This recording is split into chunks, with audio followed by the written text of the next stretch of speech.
চমৎকার বাবুদান সাহেবকে আমি ধন্যবাদ দিয়ে ছোট করব না। আমার যাহা প্রশ্ন ছিলেন সে চমৎকার ভাবে সে প্রশ্নের মীমাংসা করলেন। প্রশ্নের জবাব করে তিনি আমার কাছে একটি প্রশ্ন রাখলেন।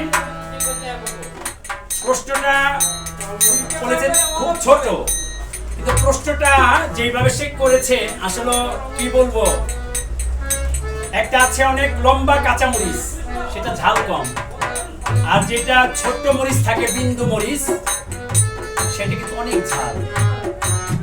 আসলে বাবুদান সাহেব কি আজকে আমাকে ছোট মরিচটাই খাওয়াইলেন কিনা আমি বুঝতে পারতেছি না। তো চেষ্টা করবো তার প্রশ্নের জবাব দেওয়ার জন্য। আমি একটি কথা বলেছিলাম যে দেওয়ান সাহেবের সাথে আরো কয়েক পালা গান হয়েছিল, কিন্তু সেদিন আমাকে একটা ফাঁকি দিয়েছিলেন। সেই ফাঁকিটা কথা বলেছি, সে খুব কষ্ট পাইছেন বা ক্রোধ হয়ে গেলেন যে না আমি আরো কয়েক পালা গান গেছি তার সাথে, কিন্তু সে যে স্টেজে কথাটা তুলে ধরবে আসলে এটা কেমন কেমন আমার কাছে লাগলো। আসলে ভাই আপনি তো বড় ভাই, কিছু বলার নাই। তো কথা বুঝতে হবে, কথা জানতে হবে। সে আমি যে কথাটা বলেছি সেই কথাটাকে আপনি জ্ঞান দিয়ে রিসার্চ করতে হবে। ফয়কার ফাঁক পরিষ্কার কি ফাঁকি শব্দের অর্থ। আপনি বাবুদান সাহেব, আপনার সাথে আমার সাথে কম কিন্তু গান হয় নাই, অনেক পালা গান হয়েছে, অনেক পালা। আমি আপনাকে বুঝাইতে পারবো না, ওই ক্ষমতা আমার নাই। কিন্তু তারপর আমি আপনার পিছনে পিছনে যাওয়ার চেষ্টা করব। আমি বলেছিলাম ফাঁকি দিয়েছে, ফাঁকি কাকে বলে? যেমন ফতে ফানা ফিল্লা আর কতে হইল পড়া। এই ফানা ফিল্লা করতে করতে যে আরেক দেশে চলে যায় তাকে আর আমি আর খুঁজা পাই না, সেটাকেই ফাঁকি বলে। যাক, তারপর আমি আপনার পায়ে হাত রেখে বলবো যেমন সব আপনি রাগ করবেন না। আপনি রাগ করলে আমি কোথায় যাব? চমৎকার একটি প্রশ্ন করেন যে খাজা বাবা হযরত খাজা মঈনুদ্দিন চিশতি উনিও মরা মানুষকে চিন্তা করতেন। এক মহিলার এক বাচ্চা মারা গেছে, সেই খাজা বাবার কাছে নিয়ে গেলেন। খাজা বাবা ইশারা করার সাথে সাথে সেই মরা ছেলেটা জিন্দা হয়ে গেলেন। আরেকদিন খাজা বাবা সেই দরবারে নেই, সেইখানে তার খাজা বাবার যিনি বড় ছেলে, বড় পুত্র ফখরুদ্দিন চিশতি, উনি স্বয়ং ছিলেন। এক মহিলার একটি কোলের শিশু মারা গেলেন, সেই কোলের শিশুটা নিয়ে গিয়ে বলতেছে যে হে হুজুর, দরবারে কে আছেন? আমার এই কোলের শিশুটা মারা গেছে, আপনি তো আল্লাহর আউলিয়া, আমাকে সন্তানটাকে জিন্দা করে দেন। সাথে সাথে সেই ফখরুদ্দিন চিশতি সেই সন্তানটাকে জিন্দা করে দিলেন। জিন্দা করে দেওয়ার পরে সেই ফখরুদ্দিন চিশতি জিন্দা করে দেওয়ার পরে সেই মা জননী সন্তানকে নিয়ে বাড়িতে যায়। খাজা বাবা ওই মুহূর্তে উপস্থিত হন। যখন জিন্দা করা হয় তখন খাজা বাবা তাকে একটি কথা বলেছে। সেই কথাটা কি?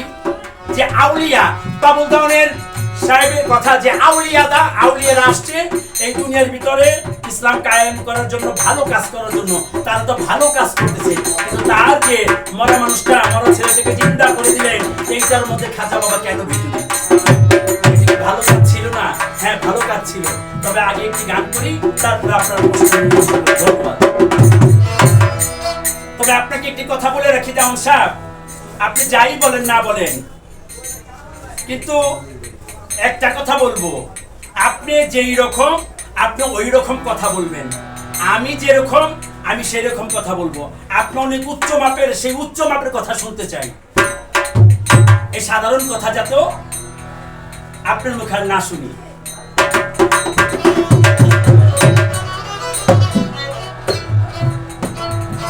জিকিরের ধ্বনি তুলে এলেন ধরার কুলে, জিকিরের ধ্বনি তুলে খাজা বাবা এলেন ধরার কুলে। লা ইলাহা ইল্লাল্লাহ ধ্বনি তুলে সে আলোতে চিশতি আর ফুল বুঝালে। আজ মেরি আজ মেরি আজ মেরি গলে আতায়ে রাসূল খাজা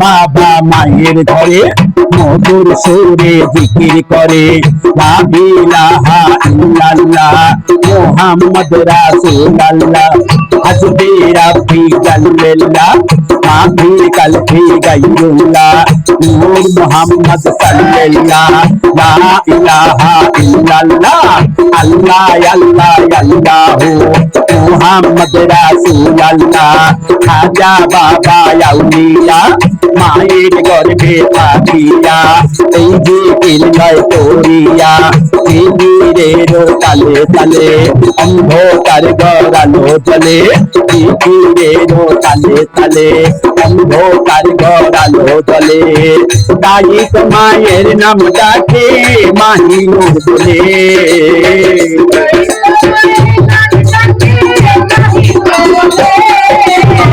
তাই তো মায়ের নাম ডাকে মাহিনুর বলে অন্ধকার আলো আমার খাজা জ্বালাইল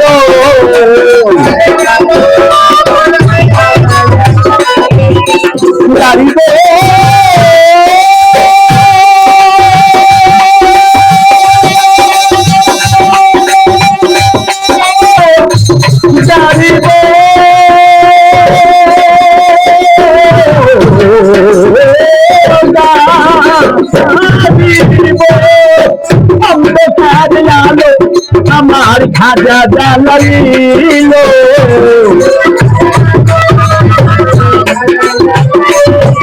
আরে অন্ধকারে আলো আমার খাজা জ্বালাইল অন্ধকারে আলো আমার খাজা জ্বালাইল যে আলোকে চিস্তিয়ার ফুল বুঝালি রে বাবা সে আলোকে চিস্তিয়ার ফুল বুঝালি রে আজ মেরি আদমিয়ানে আতাই রাসুল খাজা বাবা সামনে আলে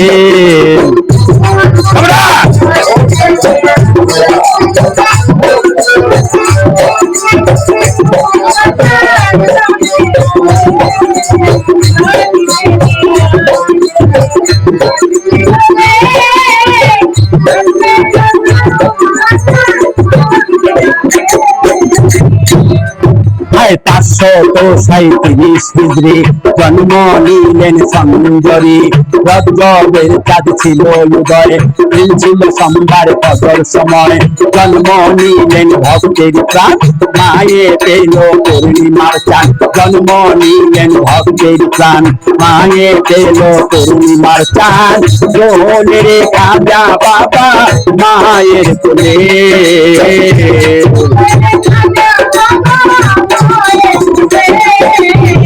দোলে রে খাজা আমার মায়ের কোলে আল্লাহ আরো সেনা দিন সে পায় ওই চরণে করে তাদের গাইবে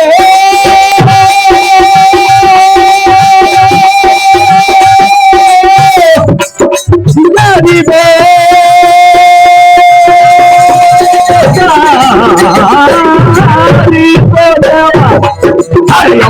তারে লালো আমার খাজা জ্বালাইল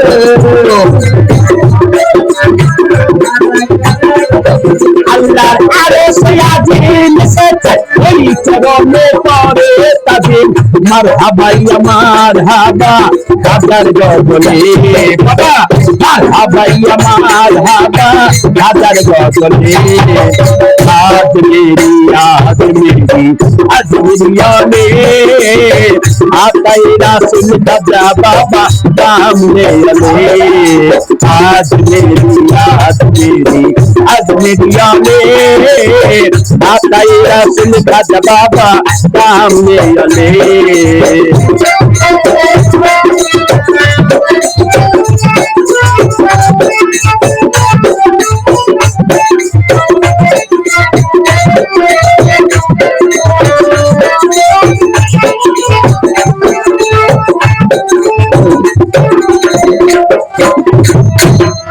আরে রূপতাস তেরি খাজা বাবার তরি তরিতে খাজা বাবা কান্দারি এই উঠিল বাবার ওই তরিতে হয় নাহি তার পার ঘাটাতে দাস তেরি খাজা বাবার তরি তরিতে খাজা বাবা কান্দারি এই উঠিল বাবার ওই তরিতে হয় নাহি তার পার ঘাটাতে মুর্শিদকে খাজা বাবা বাদাম তুলে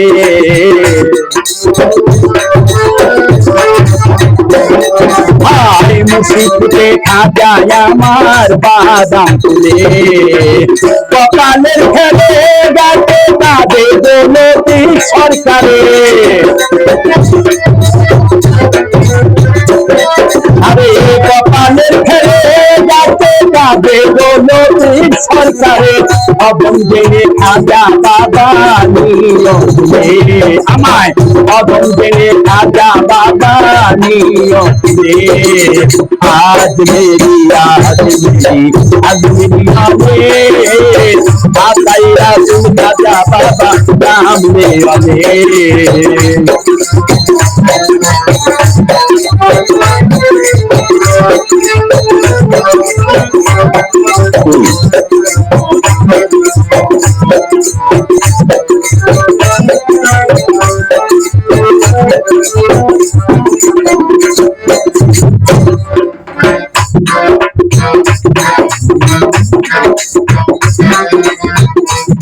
যেই বাড়িতে কথা বললো কথা মন্দ না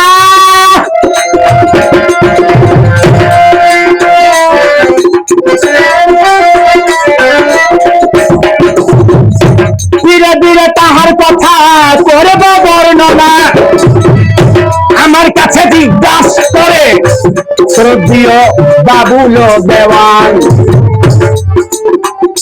সুন্দরভাবে কথা বলে আমায় জানাইলো সম্মান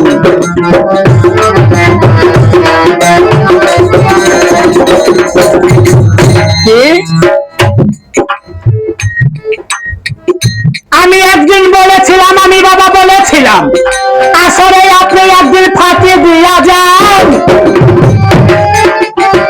সেই কথাটা বাবুল দেওয়ানের অন্তরে বাবা তীরের মতো লাইগা যান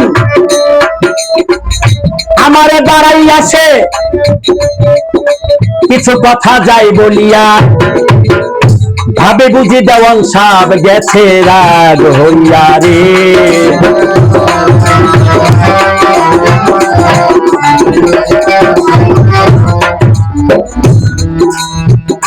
ভক্তি দিয়া মালাই আমি দিলাম পড়াইয়া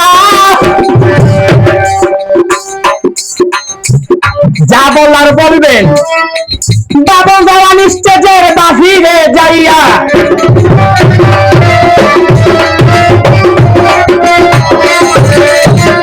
কথাটা কেন বললাম যা বলার যা করার স্টেজের বাহিরে যা করবেন স্টেজে আমরা মারতে পারবেন না যদি মারতে মনে চায় স্টেজের পিছনে নিয়ে মারবেন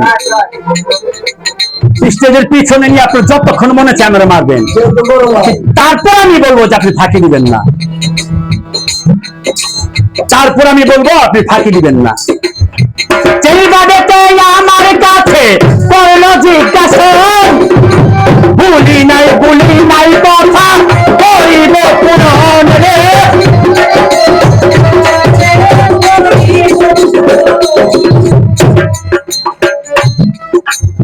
কথাটা এমন জায়গায় কথাটা বলেছে একদিন আমার অস্করণী পাগল কোন কাম কইরা নিল মনে একটা বাঞ্ছা করলো ক্রোধ রাইখা দিল একটা গাড়ির ভিতর অনেক কাটাওয়ালা গাছ সেই গাড়ির ভিতর অস্করিণী পাগলা ছিল যে লুকাইয়া সেই গাড়ি কিন্তু যাবে বাবা নবীজির রওজাতে পৌঁছাইয়া সেইখানেতে যাওয়ার আগে ওই রওজা শরীফ থেকে একটা গাইবিলের হামের মাধ্যমে কথাই আসলো ভাই ওই গাড়িতে একটা লোক আসতেছে তারে রওজা ঢুকতে দিবে না আমি সবাইকে জানাই তখন তারা ওই গাড়ির সামনে গিয়ে দেখলেন যে একটা পাগল সেই বেল কাটা দিয়ে এই গাড়িটা ঢাকা, সেই বেল কাটার ভিতরে সেই পাগলটা চুপ করে বসে আছে। আর ওই পাগলটাকে দেখে যখন বের করে তার সর্ব অঙ্গ ক্ষত বিক্ষত হয়ে যায় আর রক্তাক্ত হয়ে যায়। সেই পাগলটাকে বলে, এই রোজার ভিতরে তুমি ঢুকতে পারবা না, তুমি তাড়াতাড়ি এখান থেকে বিদায় হও। সেই পাগল বাবা তখন কষ্ট নিয়া বিদায় গেল হইয়া। তখন ওই দরবারের যিনি খাদেম ছিল, সেই খাদেমে রওজাতে যায় গিয়াছে চলিয়া, যায় বলতেছে যে হুজুর পাকে রওজা শরীফে এক পাগল আসছে রওজাটা জিয়ারত করার জন্য, কিন্তু আসতে দিল না। এটা কেন? এটা যে আমার জানার বিষয়, এটা আমি জানতে চাই। তখন সেই রওজা শরীফে সেই বাক্য আসতেছে, কথা আসতেছে, তুমি জানো না ওই পাগল যদি আসে আমার ওই রওজা হইতে আমার স্বয়ং দেহ নিয়ে তার সামনে উপস্থিত হইতে হবে। আর আমি যদি তার সামনে উপস্থিত হই আমার সশরীর নিয়ে, আর এরকম যদি সারা পৃথিবীতে চলতে থাকে, তাহলে মানুষের কিন্তু আর থাকবে না, আর মানুষ কখনো মারা যাবে না।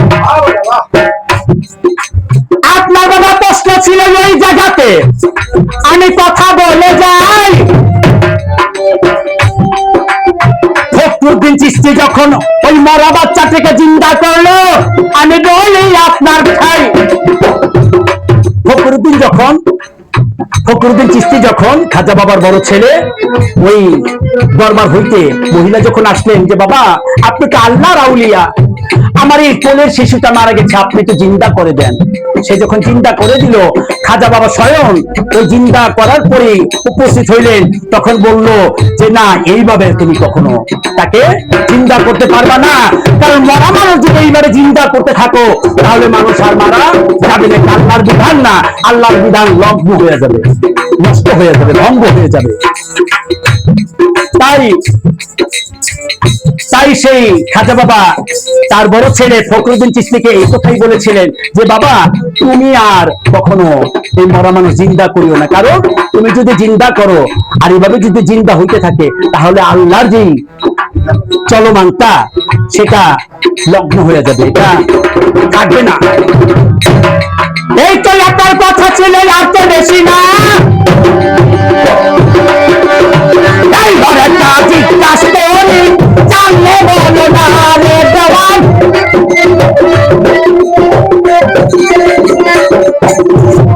আমার খাবার ফলাইছে, আসলে আমি সহজে চেতি না। আমারে কয়, আমি আবার কথাটা বললাম, তাই কথাটা বলছেন আমি খুব কষ্ট পাইছি। এটা কষ্টের কোনো কথা না, কারণ আপনার বয়োজ্যেষ্ঠ, আপনি বড়, আমি যেটা বলবো সেটা আপনি মেনে নিতে হবে। বড়রা যদি আমি যদি একটা খারাপ কথা বলি, এটা আমার ভুল, আপনি জানতেছেন যে আমি ছোট, ও ভুল করে এই কথাটা বইলা ফেলাইছে, আরে ক্ষমা করে দিন। কিন্তু আমার ইচ্ছা কি তো আপনার কাছে যা ক্ষমা চাইতে হবে কেন? আমি তো আপনার ছোট, আপনি আমাকে বুঝাইতে পারেন না। বুঝাইতে যদি না পারেন কিন্তু বুঝ নিয়ে যাইতে হবে।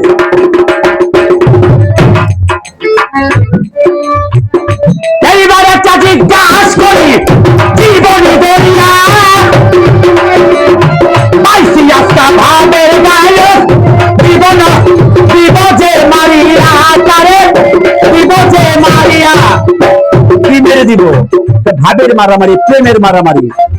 ওই যে বলছি মেরে দিব, প্রেম দিয়ে যতটুকু আসে ততটুকু মারতে পারবো, তার বেশি পারবো না। একদিন আমার বড় পীরে বাবা দুইটা কাঁচা কল্লা জোড়া লাগাইছে,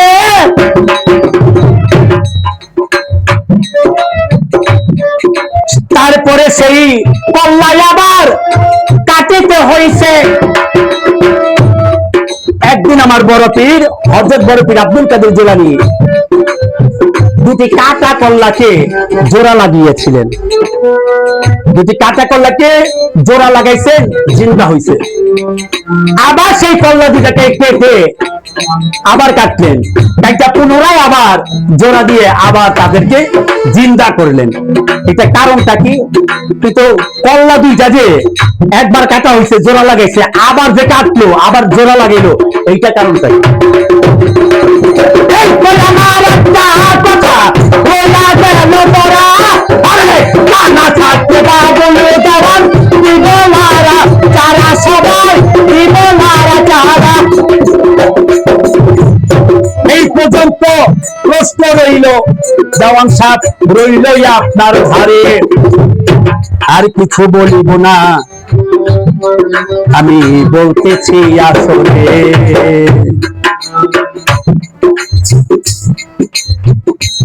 এইখানে অনেক জ্ঞানী গুণী আছেন, আমি সবার কাছে সালাম যাই রাখিয়া। আমার ক্ষুদ্র কণ্ঠে গান শুনিয়ে আমার আলামিন ভাই 500 টাকা বকশিস আমায় দিয়াছেন করিয়া। আরো আছেন অসীম ফকির, আরো 500 টাকায় আমায় করলো পুরস্কার। তার কাছে ভালোবাসা আমার হয় দরকার।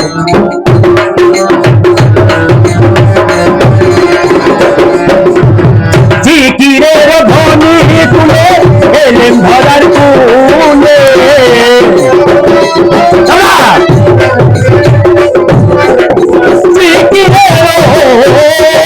জিকিরের ধ্বনি তুলে এলেন ধরার কুলে, লা ইলাহা ইল্লাল্লাহ বলে বাবারা সেই আলোকে ইস্তিয়ার বুঝালে।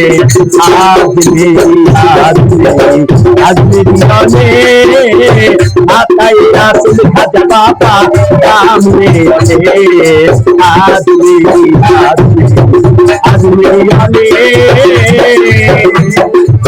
আতাই রাসুল খাজা বাবা সামনে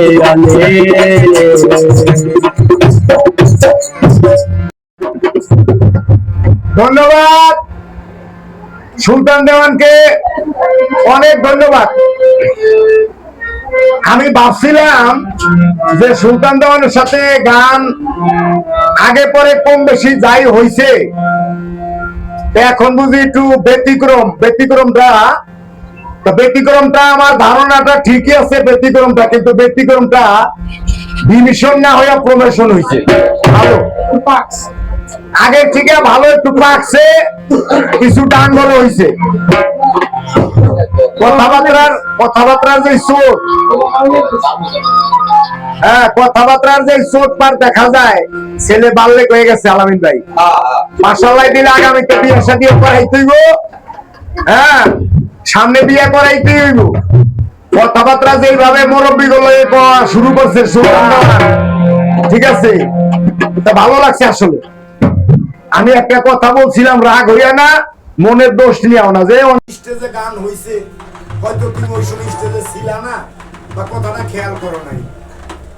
এখন কয় না না আমি এটা করি নাই ওইটা করি নাই, আপনারই ভুল, আপনারই দোষ। হ্যাঁ আমাকে ভুল হইতে পারে, দোষ হইতে পারে, কারণ একটু বয়স হইলে জ্ঞান বুদ্ধি একটু লোপ পায়, তো একটু হইতে পারে বেশ কম। কিন্তু এই জন্য মুরব্বী করে এইভাবে আপনি ধমকাইবেন, দাওয়াইবেন, এটা কিন্তু ঠিক না দেওয়ান সাহেব। আমি একটা জিনিসের ধন্যবাদ দেই, আমি যে প্রশ্নটা করছিলাম সুলতান দেওয়ানকে, আমার এই বুকে হাত দিয়ে বললাম, এই প্রশ্ন আমি অনেকেরে করছি। আমি খাজা বাবার সম্বন্ধে, ফখরুদ্দিন চিশতির সম্বন্ধে যে প্রশ্নটা সুলতান দেওয়ানের কাছে রাখছিলাম, সুলতান দেওয়ান আমাকে যে অ্যানসার দিয়েছে, সুলতান দেওয়ান আমি তোমাকে অনেক ধন্যবাদ, তোমাকে অনেক ধন্যবাদ। দোয়া করি তুমি সামনে আরো অগ্রগামী হও। তুমি যে অ্যানসার করেছো, খাজা বাবার সুযোগ্য সন্তান ফখরুদ্দিন চিশতির সম্বন্ধে আমি যে কথা তোমার কাছে, তুমি যে প্রশ্নের জবাব করেছো, তোমাকে আমার অন্তর থেকে দোয়াই করলাম, তুমি সামনে আরো বড় হও। ধন্যবাদ তোমাকে, ধন্যবাদ। আমি ছোট্ট করেই, যেহেতু বড় পীরের পালা, খাজা বাবার পালা, আসলে তো আমরা ক্ষুদ্র শিল্পী, বাংলাদেশের প্রবীণ গায়ক যারা, খালেক দেওয়ান, মালেক দেওয়ান, রজ্জব দেওয়ান, হালিম সাহেব, বড় আবুল সরকার সাহেব, আর অনেক কত নাম বলবো বাবা, তারা যা বিশ্লেষণ করে ফিরে গেছে ওই হিসাবে তো আমরা কিছুই না। আমি ছোট্ট করে একটি গান, দুই একটি কথা বড় পীরের উপরে বইলা তার কথাটার জবাব দিয়া বাবা তোরাবের উপরে ভিত্তি করে ছোট্ট একটি বিচ্ছেদ গাবো। তারপরে আমাদের মাঝে আলামিন ভাই আছে, বাবুল সরকার, আমার মিতা, তিনিও আমাদেরকে গান শোনাবে, আরো শিল্পীরা আছে অনেকে গান শোনাবে। ধন্যবাদ সবাই।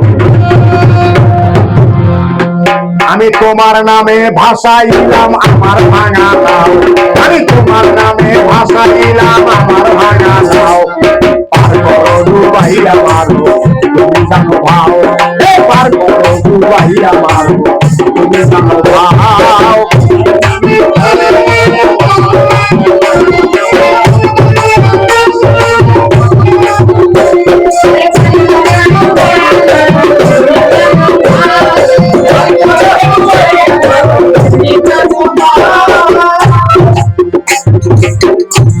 আমি তোমার নাম ভরসা করি,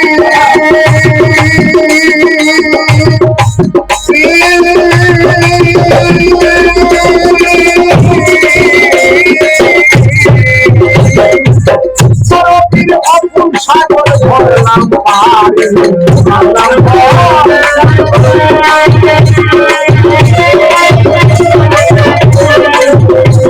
আরে অপুর সাগর ভরলাম পারি, তোমার নামের বলে ভাঙা করি তোমার লাগাও।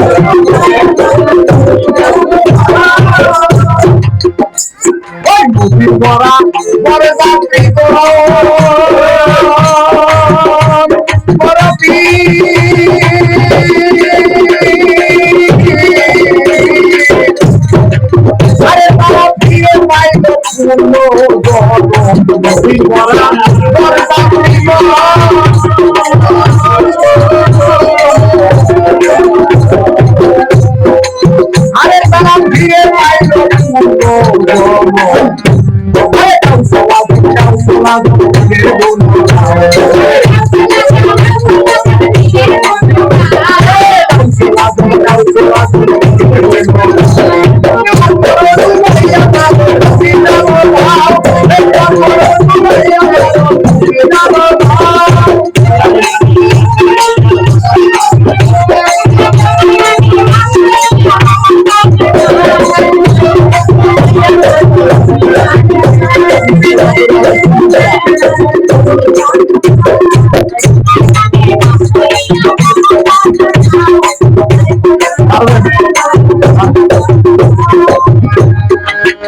দয়ায় পীর সালোয়া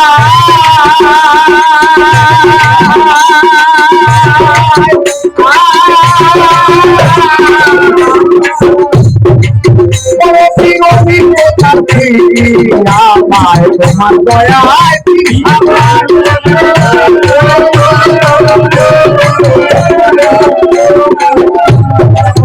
আরে সে অভিজ্ঞতার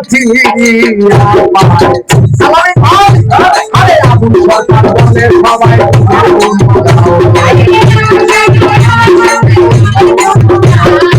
আবুল সরকার বলে সবাই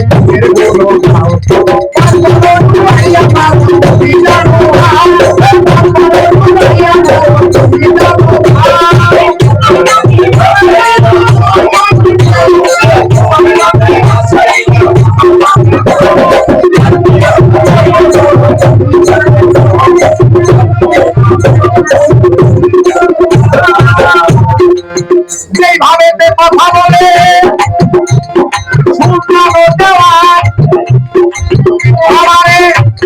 তাহার কথা সংক্ষিপ্ত ভাবে মীমাংসা করব। কয় বাবু দেওয়া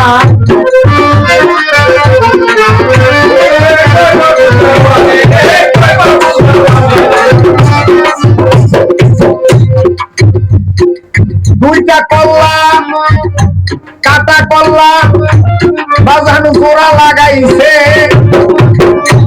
আবার ওই কল্লা দুইটা কাইটা আবারও কেন জোড়া লাগাইছে। প্রথম কাটা কল্লা জোড়া লাগাইছে, লাগানোর পরে কল্লা দুটো আবার আলাদা করছে। তো কাটা আর আলাদা কি, নাকা আলাদা, না কাটলে কি আলাদা হইব? দুইটা কাটা কল্লা আলাদা করছে। কাটা কল্লা দুইটা বড় পীরের কাছে লয়ে গেছে, হুজুর কল্লা দুইটা আপনি তো আল্লাহর ওলি, কোনটা কল্লা জোড়া লাগাই দেন। আমার বড় পীর জোড়া লাগাই দিছে। এই জোড়া লাগাই দিয়ে যাওয়ার পরে আবার আইসে বুইরা জেতা ধরে বুইরা, হুজুর কল্লা দুইটা নিয়ে আবারও কাছে জেতা হওয়ার পরে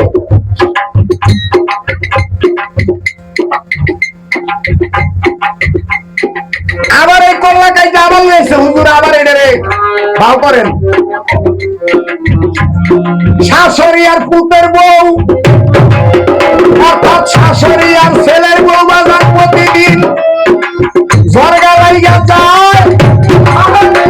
আরে এমন ভাবে ঝরগা লাগে আলামিন ভাই, ও দর্শক বলতেছি সবাই, শাশুড়ি আর পুতের বউ প্রতিদিনই ঝরগা লাগে। এখন স্বামী এটা বিরক্ত হইয়া থামাইতেও পারে না, ফিরাইতেও পারে না, এই দোনোটারই কল্লা কাটছে। কাটার পরে কি করবো চিন্তা করলো যে জেল, অর্থ জেল ফাঁস হয়ে যেতে পারে। বড় পীরের কাছে লয়ে গেছে, হুজুর এটা একটু বাউ করে দেন। উনি যে শাশুড়ির কলা লাগাইছে পুতের বউর বড়িতে, আর এই পুতের বউর বড়ি লাগাইছে শাশুড়ির বড়িতে। উলট পালট, বউ গেছে শাশুড়ি আর শাশুড়ি গেছে। এই সুলতান দেওয়ান, তোমার মা থানারে আমি আসলে খাজা বাবার যে প্রশ্নটার জবাব দিছো ভাই, এর জন্য তো তোমার মনের থেকে আসলে দোয়া করছি। আর এই যে প্রশ্নটা করছো বড় পীরের, এর জন্য ধন্যবাদ। আসলে সুলতান দেওয়ার একটা কথা বলছে যে কাঁচা মরিচের ভিতরে একটা মরিচ খুব বড় মোটা, আর এটা ঝাল কম। কিন্তু একটা মরিচ আছে দাঙ্গা মরিচ, এই দাঙ্গা মরিচে খুব ঝাল, মরিচটা ছোট, বুঝছেন আলামিন ভাই, কিন্তু ঝাল বেশি। আমি দোয়া করি তোমার ভিতরে আল্লাহ যে মেধা দিছে, যে জ্ঞান দিয়ে তুমি প্রশ্ন এই যে কাউরা দিয়ে জিজ্ঞাসা করছো। আমার মিত্র আছে বাবুল সরকার, বাংলাদেশের সুনাম ধন্য গায়িকা, বাবলি দেওয়ান সরকার, বাবলি দেওয়ান সরকার, তারই বাবা এখানে বসা আছে। আমরা উভয় শিল্পী তোমার জন্য দোয়া করি, তুমি সামনে আরো অগ্রগামী হও এবং বড় হও, তোমার মেধা আরো ভালো হোক।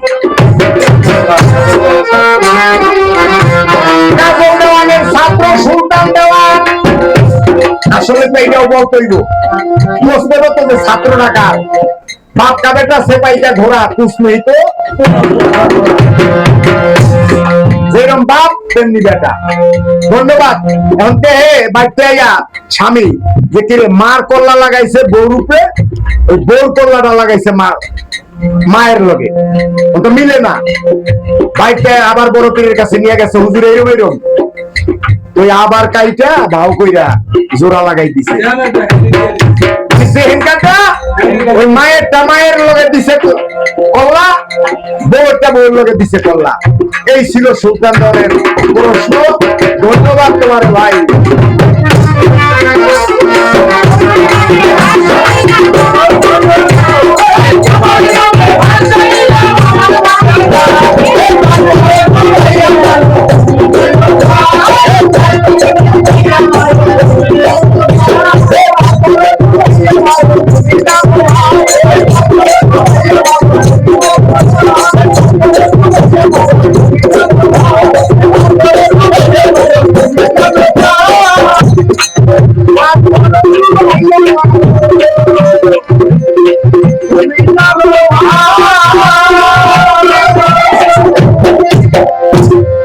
ভালো ভালো ভালো।